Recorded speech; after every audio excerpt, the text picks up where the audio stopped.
जय श्री राम दोस्तों, आपका हमारे इस नए ब्लॉग के अंदर स्वागत है।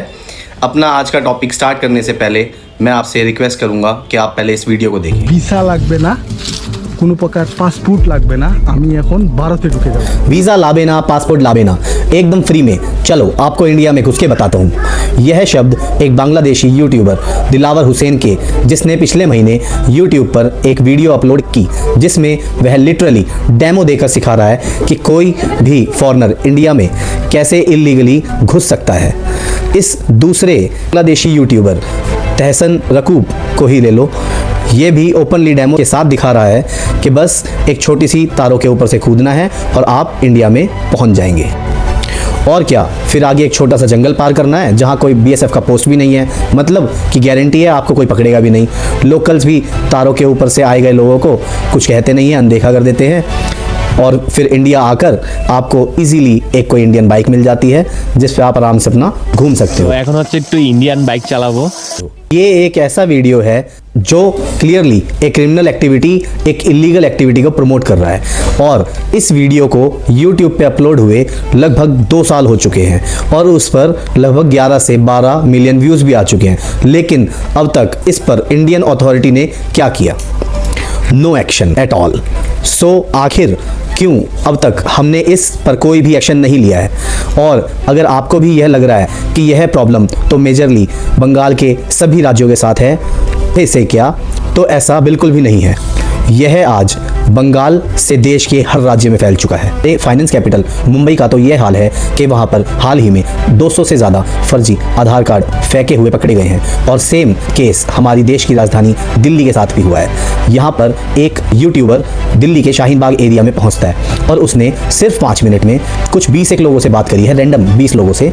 और उनसे जब भी उसने पूछा कि आप कौन से देश से आए हैं, कहाँ से हैं आप, तो सबका एक ही जवाब था, सिर्फ बांग्लादेश से। शाहीन बाग में आप? हाँ। आप कहाँ से? बांग्लादेश से। आप? बांग्लादेश से। आप कहाँ से? बांग्लादेश। कहाँ से आए हैं? बांग्लादेश से आए हुए हैं।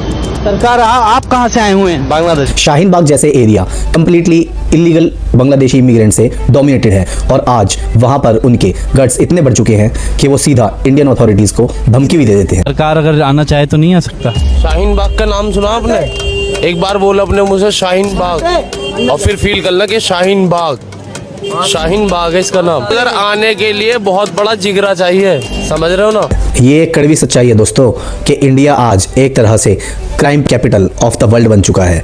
लेकिन NCRB ऑफिशियल डाटा के मुताबिक क्राइम बाय फॉरेनर्स में बांग्लादेशियों का नंबर सबसे ऊपर है और टेररिज्म में भी बांग्लादेशियों का नंबर सबसे आगे आ रहा है। लेकिन क्या ये सारी रिपोर्ट्स आपके सामने आने दी जाती है? उल्टा अब इसके ऊपर ममता दीदी का बयान भी सुन लो। যদি বাংলায় দরজা খটখটানি করে আমরা তাদের আশ্রয় নিশ্চয়ই দেব। कड़वी सच्चाई तो दोस्तों ये है कि इंडिया में इनको घुसने के लिए ये कोई एकलौता रास्ता नहीं है, बल्कि इनके पास ऐसे 100 रास्ते और हैं। और यही सारे कड़वे फैक्ट आज मैं इस वीडियो में जितना हो सकेगा उतना एक्सपोज करने की कोशिश करूँगा और एग्जैक्टली आपको बताऊँगा कि कौन कौन से राज्यों से इंडिया में घुसने की कोशिश करते हैं और क्या क्या पैतरे अपनाते हैं ताकि ये पकड़े ना जाए। और अल्टीमेटली कैसे यह इंडिया के अंदर घुसने के बाद अपना नाम बदल लेते हैं, इंडिया की सिटीजनशिप ले लेते हैं, पासपोर्ट बनवा लेते हैं, आधार कार्ड बनवा लेते हैं और इवन रिजर्वेशन के नाम पर कास्ट सर्टिफिकेट भी बनवा लेते हैं। और जिसके बल पर इन्हें हमारी गवर्नमेंट से सारी गवर्नमेंट जॉब्स भी मिल जाती है, रिजर्वेशन वाली। और जॉब्स तो छोड़ो, जो प्रधानमंत्री की जो आवास योजना है उसके तहत भी हमारी गवर्नमेंट ने इन्हें घर बना के दे दिए। मुंबई सहित पूरे देश में बांग्लादेशी नागरिकों की घुसपैठ एक बड़ी समस्या है। इस तरह की तस्वीर जो है जब सामने आती है तो सवाल ये उठता है कि आखिर घुसपैठियों को लेकर कड़ी कार्रवाई कब होगी? They have no passport, they have no visa. Bangladesh में बैठे बैठे एक वोटर आयडेंटिटी कार्ड बना सकते हो। जवळजवळ 200 लोकांचे आधार कार्ड कचऱ्यामध्ये पडलेले आहेत। लोकल लोग हैं, 2040 तक अल्पसंख्यक हो जाएंगे। शाहीन बाग का नाम सुना आपने? एक बार बोला अपने मुझे शाहीन बाग। आने के लिए बहुत बड़ा जिगरा चाहिए। Minister Mamata Banerjee, who on the wake of the protest in Bangladesh, says that the doors are open in Bengal for the refugees coming from Bangladesh. वही ममता बनर्जी 13 साल पहले बांग्लादेशी घुसपैठ के मुद्दे पर लोकसभा से इस्तीफा तक दे चुकी हैं।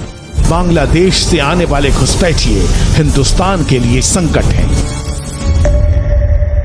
दिलावर हुसैन और तहसीन रकूब ये दोनों भी इंडिया के मेघालय रूट से आए थे। बेसिकली ये मेघालय में करीमगंज बॉर्डर के थ्रू इंडिया में घुसे थे, जहां से वह तुरंत आसाम, त्रिपुरा, नागालैंड में चले गए और फाइनली कोलकाता पहुंचकर फेक डॉक्यूमेंट्स बनवाकर हमेशा वहां नहीं रहते, बल्कि वहां से तुरंत दिल्ली या किसी साउथ इंडियन स्टेट में जाकर सेटल हो जाते हैं। दूसरा रूट इनका त्रिपुरा वाला है, क्योंकि ये एरिया पूरी तरीके से जंगलों से घिरा हुआ है और ऐसे एरिया में घुसना बहुत आसान होता है। इनफैक्ट अभी पिछले ही महीने कुछ 10 इल्लीगल बांग्लादेशियों को अरेस्ट किया है और जब पुलिस ने उन्हें पकड़कर इंटेरोगेट किया तो उन्हें पता चला कि त्रिपुरा के सोनमुरा इलाके में कुछ ऐसे एजेंट्स पकड़े गए हैं जो सिर्फ 2,500 में इन इल्लीगल इमिग्रेंट्स को ओनाकोटी डिस्ट्रिक्ट से डायरेक्ट इंडिया में एंटर करवा रहे हैं और यह इन्फिल्ट्रेशन हर हफ्ते की बात है। इनफैक्ट जिस 12 जुलाई की मैं बात कर रहा हूँ, सेम उसी साल के अंदर उससे 6 दिन पहले मतलब कि 6 जुलाई को वहाँ से 25 म्यांमार इल्लीगल इमिग्रेंट्स को, रोहिंग्याओं को पकड़ा गया। अब म्यांमार और बांग्लादेश के जो सटे हुए जो राज्य हैं, जो बॉर्डरिंग जो स्टेट्स हैं, उनको तो छोड़ो, बांग्लादेश से कई किलोमीटर दूर झारखंड तक भी सेफ नहीं है। वहाँ पर तो एक अलग ही गेम चल रहा है। एक्चुअली आज की जो डेमोग्राफी आप देखोगे वहाँ पर, वो इस हद तक बदल चुकी है कि आप झारखंड के कई गांव की महिला सरपंच और जो वहाँ पे जो एमएलए वगैरह हैं, वो उनके जो हस्बैंड है, जो आप देखोगे उनके हस्बैंड्स, अगर उनका बैकग्राउंड देखो तो वो इल्लीगल बांग्लादेशी हैं। आदिवासी लड़कियों को जबरदस्ती धर्मांतरण करके या शादी के माध्यम से जो बांग्लादेशी घुसपैठिए हैं वो जमीन भी हड़प रहे हैं, वो उनके साथ शादी भी कर रहे हैं, उनका धर्म परिवर्तन भी करा रहे हैं। एक्चुअली जो झारखंड गवर्नमेंट है, उन्होंने कुछ सीटें वहाँ की जो औरतें हैं उनके लिए रिजर्व कर रखी हैं। उसी चीज़ का वो फ़ायदा उठाकर वहाँ की जो लोकल जो आदिवासी जो महिलाएं हैं उनसे वो शादी कर लेते हैं और जब वो औरतें, जब वो महिलाएं वहाँ से जब लोकसभा या पंचायती इलेक्शन जीत जाती हैं तो इनडायरेक्टली इनके जो इलीगल इमिग्रेंट्स जो पति हैं वो उस एरिया को रूल करते हैं। इस तरीके की गेम चल रही है। आज क्या हो रहा है, बांग्लादेश का घुसपैठ हमारे यहाँ लगातार बढ़ रहा है। जो आदिवासी महिलाएं हैं उनके साथ बांग्लादेशी घुसपैठिए शादी कर रही है। हिंदू और मुसलमान का सवाल नहीं है। हमारे यहाँ जो लोकसभा का चुनाव लड़ती है महिला, आदिवासी कोटे से लड़ती हैं, उनके पति मुसलमान हैं। इस बात का जिक्र झारखंड के एमपी निशिकांत दुबे जी ने पार्लियामेंट में खुद बताया है कि उनके यहाँ इलीगल इमिग्रेंट्स का नंबर है वो लगातार बढ़ता जा रहा है। सेम स्टेटमेंट झारखंड के फर्स्ट सीएम बाबूलाल मरांडी जी का भी। अब अगला इलीगल इमिग्रेंट का रास्ता जो ये लोग अपनाते हैं वो है टूरिस्ट रूट। हाल ही में एक केस देखा गया था, एक रफीकुल नाम का बंदा जो कि एक इलीगल बांग्लादेशी रोहिंग्या इमिग्रेंट था। रफीकुल ने यह खुद एक्सेप्ट किया है कि वह बंगाल से भारत में आया तो था टूरिस्ट बनकर, लेकिन वीज़ा ख़त्म होने के बाद वो इंडिया में ही काम करने लगा। उसने 2 महीने के अंदर ही अपना आधार कार्ड भी बनवा लिया और सबसे गंभीर बात तो ये है कि आज की डेट में वो आज भी इस समय पे भी वो एक इंडियन सिटीजन बनकर रह रहा है हमारे देश के अंदर। অরিজিনাল নাম রফিকুল। তা তুমি বাংলাদেশ থেকে এসছো কবে? 2 মাস। তা 2 মাস থেকে আসার পর তোমার আধার কার্ড হয়ে গেছে। और इसीलिए अगर आप ट्रेंड को देखोगे तो आपको पता चलेगा कि जो बांग्लादेश से इंडिया जो टूरिस्ट वीज़ा पर जो लोग आए हुए हैं वो पिछले 8 महीने के अंदर 10 लाख से भी ऊपर का पहुंच चुका है। ये लोग इंडिया में टूरिस्ट वीज़ा पर आते तो हैं लेकिन उसके बाद जाते नहीं हैं। अब ज़रा सोच लो, इनमें से कितने ही लोग वापस गए होंगे? जो 10 लाख से ज़्यादा जो लोग आए हैं वो गए कितने होंगे? और तो और ये फेक इंडियन सर्टिफिकेट बनवा लेते हैं जिससे इनका नाम ही बदल जाता है। जैसे कि एक आदमी है मीनार सन्नत का ये केस है, वेस्ट बंगाल के अंदर था। वो एक एजेंट के थ्रू अपना नाम बदलकर शुभोद दास रख लेता है और रातों रात वो इंडियन बन जाता है। किसी को उसका नाम देखकर एक डाउट भी नहीं जाता कि वो बांग्लादेशी इमिग्रेंट है। इस तरीके से कैसे कोई किसी को पहचानेगा? अब ज़रा सोचो, ये तो जो मैंने रूट्स बताए तो ये वो है जो हमें पूरी पब्लिकली अवेलेबल है ऐसे, लेकिन ना जाने हमारे पास ऐसे कितने सारे लूप होल होंगे बॉर्डर के अंदर जिसके बारे में हमें पता ही नहीं होगा।